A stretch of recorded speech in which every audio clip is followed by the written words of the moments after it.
Сіздерде қандай мәселе? Біздің мәселеміз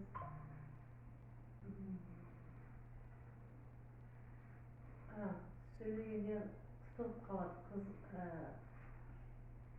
тұтығып, яғни кейбір дыбыстар толық шықпай қалады, дұрыс. Кәміл, сенің атың кім? Жәнеке. Р дыбысына қиналады екенсен, сары деші.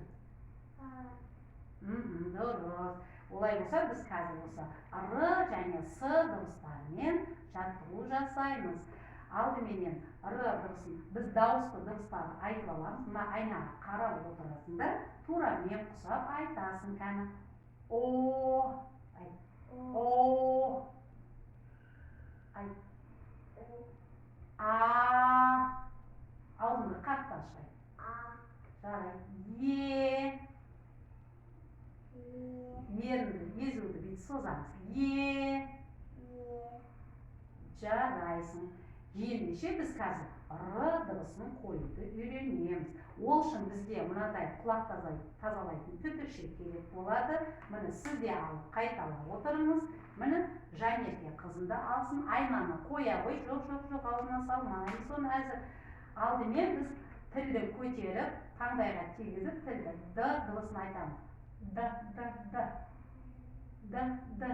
Айт. Д. Аузын аш. Д. Тілді көтер. Таңдайға тигіз. Айт. Д. Енді сол ұры шығу үшін біз астында тілін бұлай үрееміз қара. Ұрамынамен тербетеміз.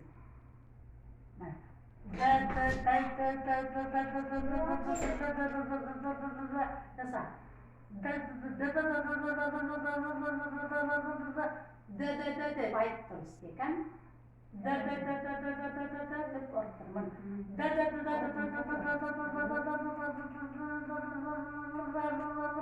Не шығып атыр? Р шығып атыр, осыны үйде қайталаймыз, қазір ол түтікше. Тістің арасын ашып тұрамыз кішкене.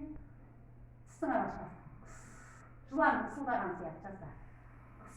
Тістің арасын ашамыз.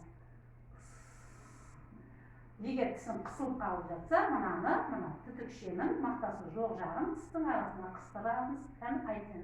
Сонда тісің жабыспайды. Тілің тістің астыңғы жағына тақалады.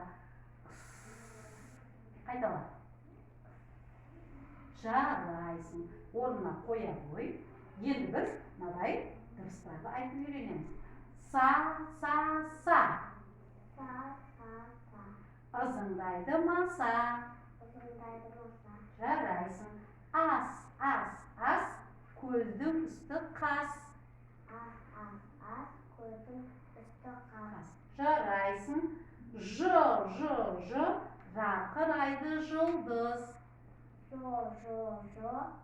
Жарқырайды жұлдыз. Ж. Жа. Жастанамын жастық. Жәнеке, маған қарағай. Ра. Айт. Бал жинайды ара.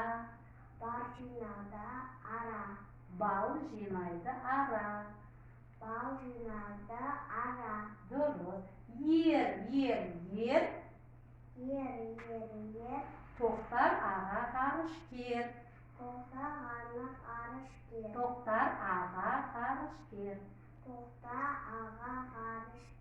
Міне осылай жаттығулар жасаса болады. Әрі дыбыстарды, әрі сөйлемді, сөзді толық айтуға болады, өстіп үйренуге болады. Үй жағдайында осыларды пайдаланып жасауға болады.